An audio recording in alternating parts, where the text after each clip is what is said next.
Bismillahirrahmanirrahim.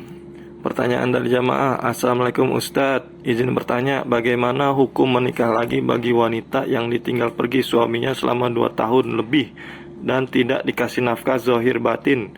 Dia menikah tanpa sepengetahuan suami dan status wanitanya juga belum diceraikan. Jazakallah khair. Pertanyaan kedua dari jamaah, ada sepasang suami istri. Suami keluar khuruj di Filipina dan ditangkap tentara selama 7 tahun. Si istri punya sangkaan kuat bahwa suaminya sudah meninggal. Lalu dia pun kemudian menikah. Tiba-tiba suami pulang ke rumah dan melihat istri sudah menikah sama laki-laki lain. Apa hukum pernikahan mereka sekarang Ustadz dan bagaimana penyelesaiannya? Waalaikumsalam warahmatullahi wabarakatuh. Bismillahirrahmanirrahim wa nusalli wa nusallimu ala rasulil karim wa ala alihi wa ashabihi wa tabi'ina lahum bisanin ila yaumiddin. Kullama dzakarahu dzakirun wa ghafala an dzikrihil ghafilun. Masyaallah, la haula wala quwata illa billah. Ini apa yang ditanyakan ini adalah satu masail waqi'iyah yang sering terjadi di masyarakat, di mana sebagian suami itu nggak tanggung jawab, sehingga ketika ada sedikit masalah istrinya ditinggalkan, dicerai enggak, dinafkahi enggak sampai bertahun-tahun, sehingga keluarga perempuan menganggap ini sudah jatuh cerai ketika sudah ditinggalkan lebih dari 2 tahun.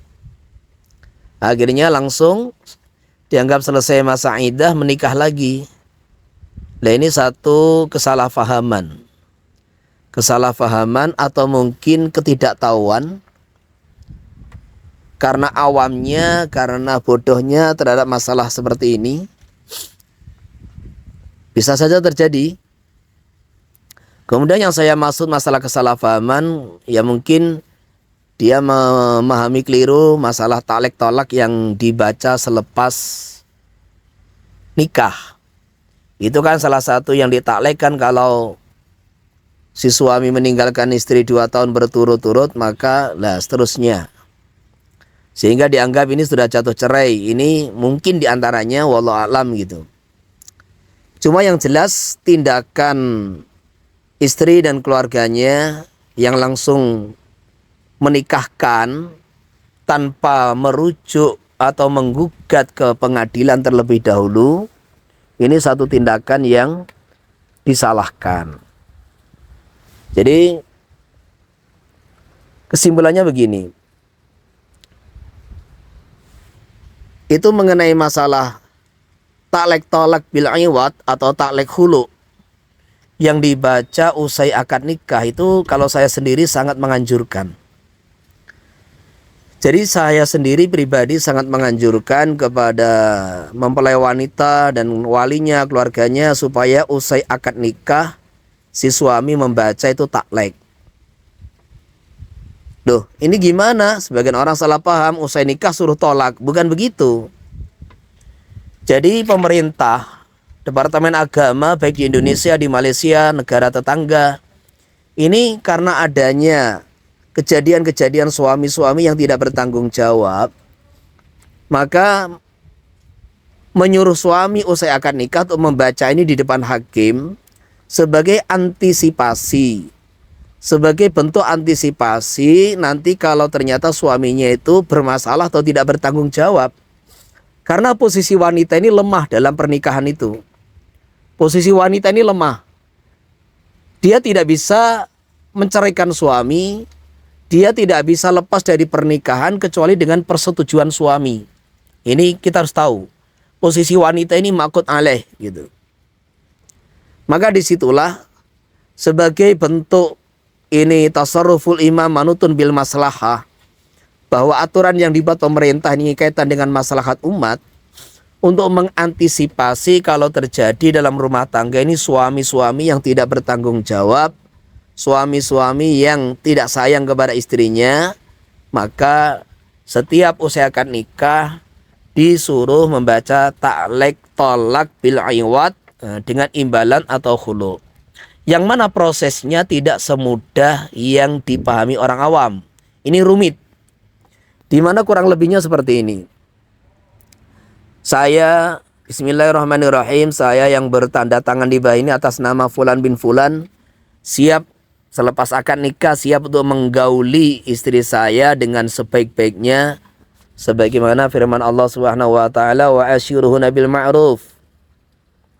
Kemudian kalau sampai saya melakukan salah satu dari 4 perkara, ini 4 perkara yang ini sering terjadi di masyarakat, dan ini bentuk daripada keteledoran suami atau tidak tanggung jawabnya seorang suami.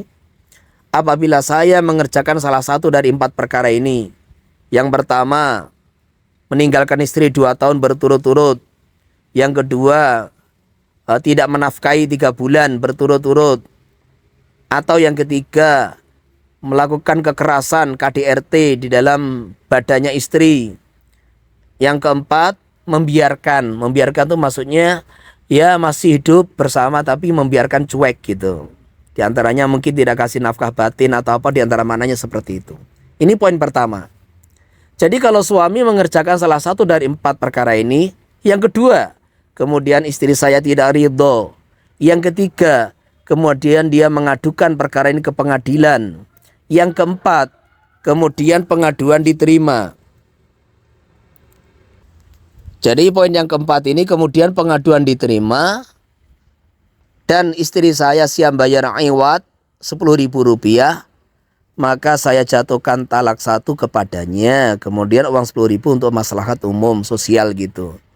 Jadi jatuhnya talak ini tidak spontan ketika terjadi salah satu dari 4 perkara yang ditaklek oleh suami, tidak. Ketika jatuh salah satu dari 4 perkara masih ada perkara lain. Saya hitung tadi ada 4 yang lain. Yaitu yang kedua, istri nggak ridho. Yang ketiga, dia mengadu ke pengadilan. Yang keempat, pengaduan diterima. Kemudian yang kelima, istri siap membayar iwad. Yang keenam, baru dijatuhkan talak.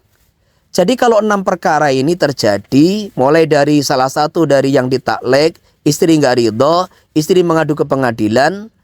Yang kelima, pengaduan diterima. Yang keempat, yang kelima, kemudian istri siap bayar iwad, baru hakim menjatuhkan talak bil iwad. Di saat itulah baru terjadi tolak. Jadi harus ada 6 perkara. Nah, selepas itulah maka keluar surat cerai. Istri menjalani masa iddah 3 kali sucian. 3 kali sucian, yaitu selesai masa iddah dengan jatuh haid yang ketiga, datang haid yang ketiga, atau kalau sudah menopause ya 3 bulan. Nah, maka setelah itulah silahkan mau menikah. Maka dari uraian di sini jelas tindakan-tindakan wanita-wanita yang ditinggal pergi suaminya,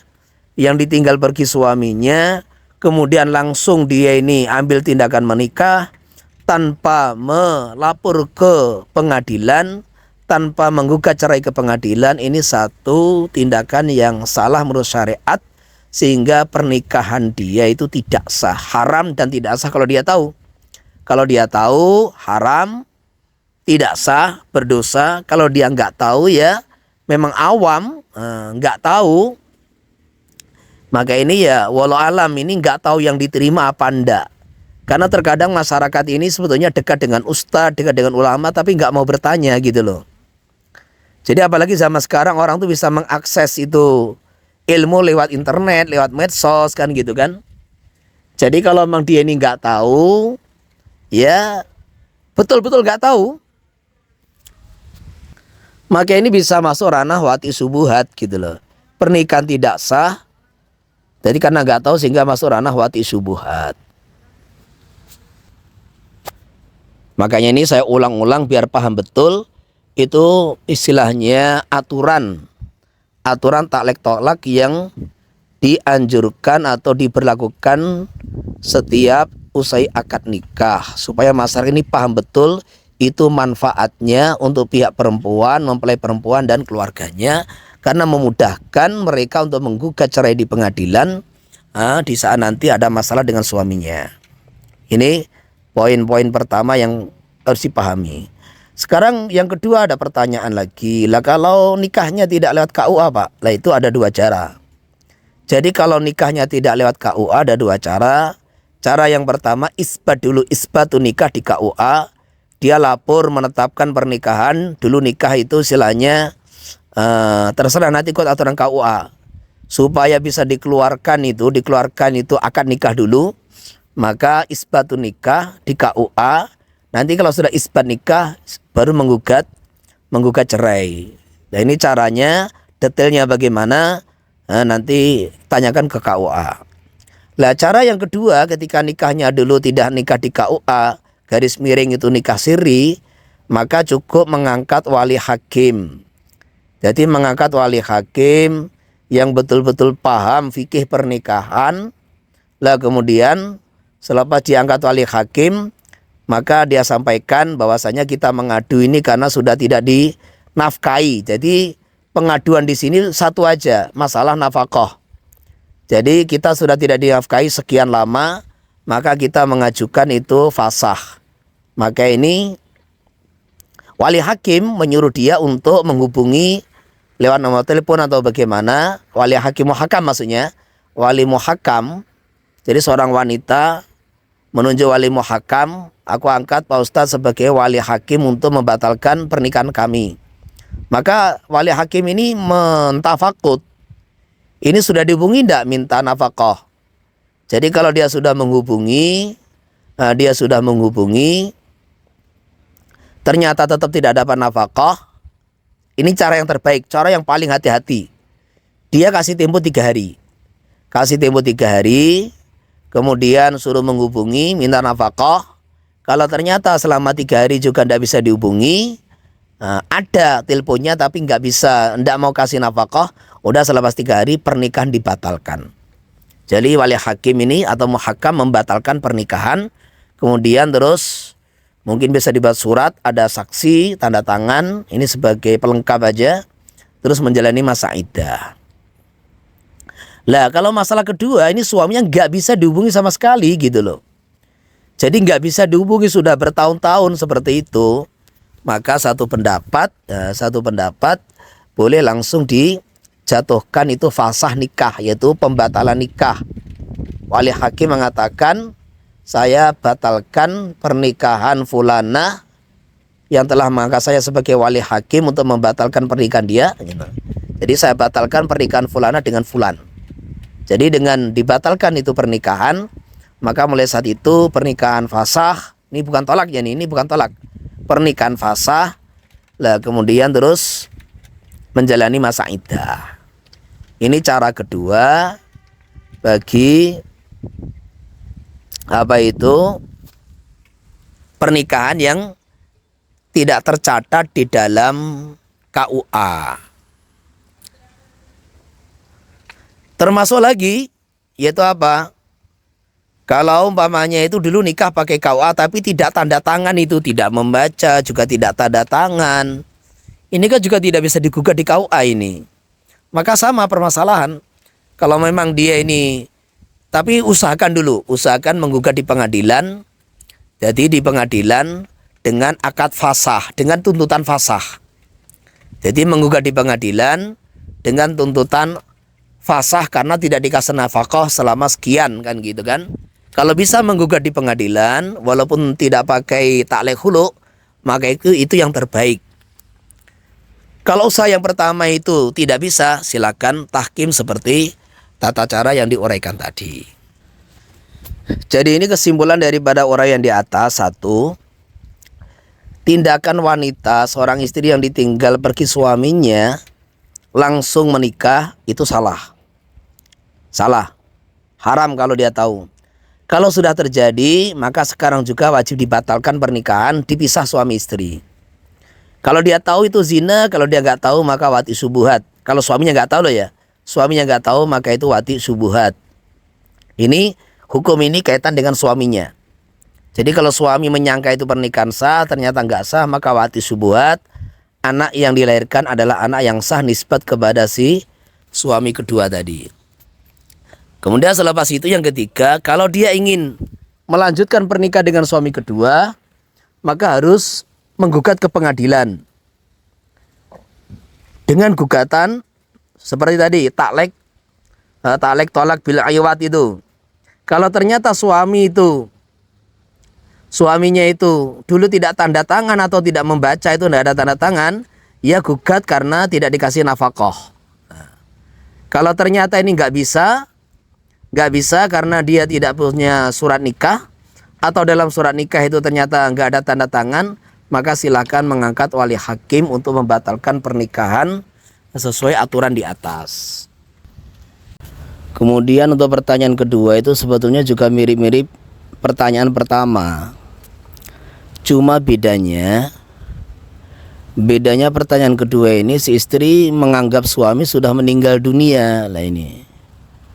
Maka ini secara pandangan fikih hukumnya agak berbeda. Bukan hukumnya, cara memahami dan menanganinya gitu. Kalau yang pertama tadi kan dia langsung menikah gitu aja, tapi menganggap suaminya masih hidup dan dianggap tuh sudah cerai. Lah sekarang ini dia menganggap suaminya sudah mati, sehingga aidah yang dia jalani aidah kematian. Lah ini maka cara penanganan itu agak berbeda begitu. Jadi gini, ketika ada orang tuh mafkud, fukida, wadaka mafkud, tidak jelas rimbannya, tidak jelas hidup matinya, maka ini kalau ada keluarga kita semacam itu, kayak cerita ini, dia ditangkap tentara nggak tahu hidup apa mati begitu, maka kita tidak boleh memutuskan dia mati sehingga ada saksi. Ada saksi yang diterima atau ada bukti-bukti yang menyatakan bahwasannya si suaminya betul-betul sudah meninggal dunia, mungkin bisa foto atau apa kan gitu kan. Dan itu sudah disampaikan kepada qadhi. Akhirnya ada keputusan dari qadhi kalau ini masalah sampai ke mahkamah. Jadi dia kalau masalah ini sampai mengajukan ke pengadilan, maka saksi-saksi tadi dan bukti-bukti tadi sehingga menjadikan si qadhi berani memutuskan bahwa suaminya, dengan saksi dan bukti tadi, si qadhi memutuskan suaminya meninggal dunia. Maka di saat diputuskan dia meninggal dunia inilah si wanita menjalani masa iddah. Selesai masa iddah baru boleh menikah, yaitu 4 bulan 10 hari.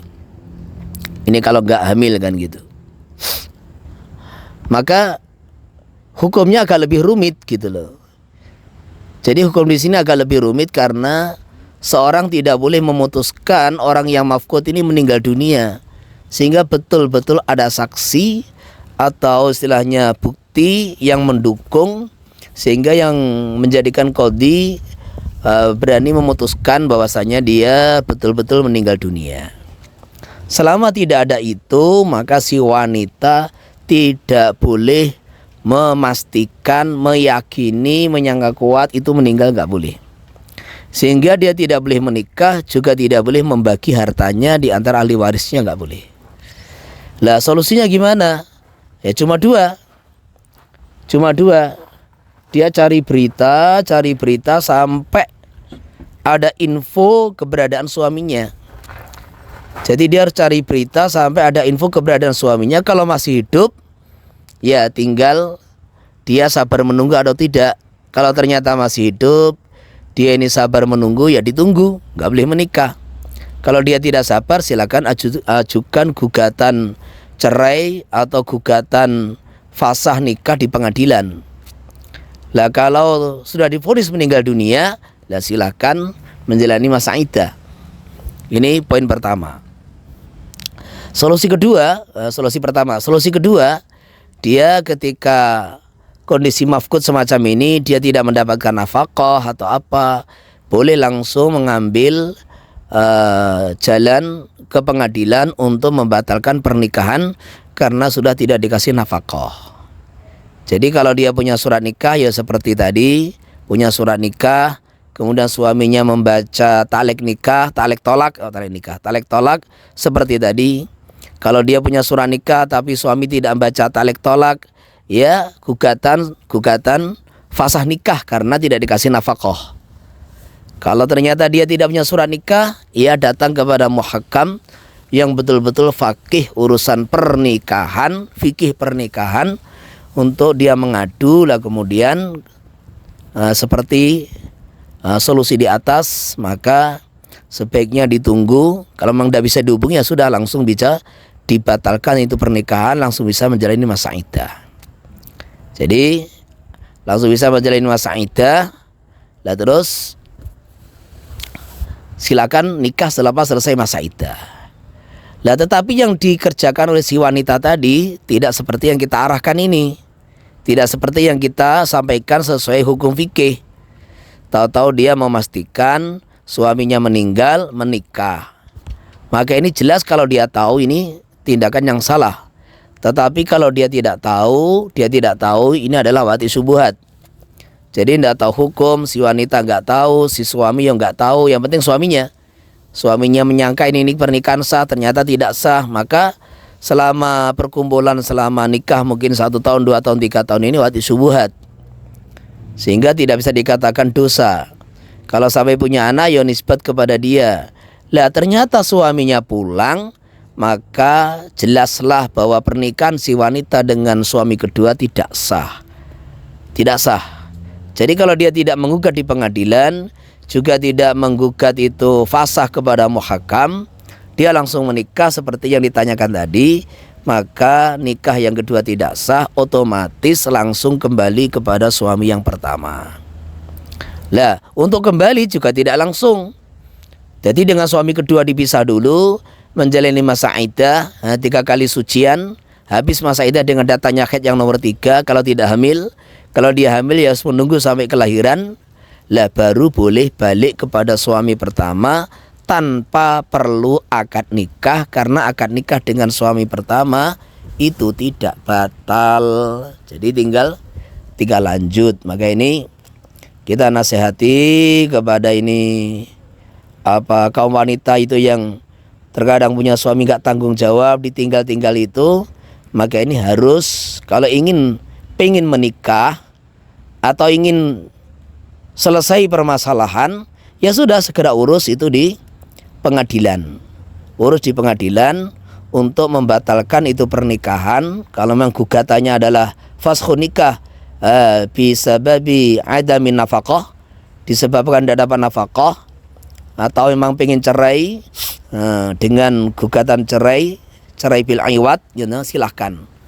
Dan nanti kalau suami pulang, ya akan lagi. Suami gak tanggung jawab kok. Suami pulang ingin balik, ya akan nikah lagi. Kalau takdirnya nikah dengan suami laki-laki lain, ya sudah itulah takdirnya. Maka ini jangan dibiarkan berlarut-larut.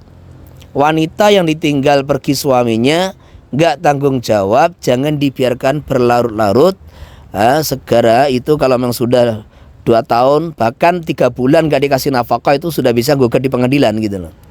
Jadi keluarganya, si wanitanya kalau memang ini kondisi kesulitan, tidak dapat nafkah, tidak tahu berita suaminya, ini saya anjurkan segera gugat di pengadilan supaya jelas statusnya. Jadi kalau sudah jelas statusnya, nanti bisa nikah dengan pria lain.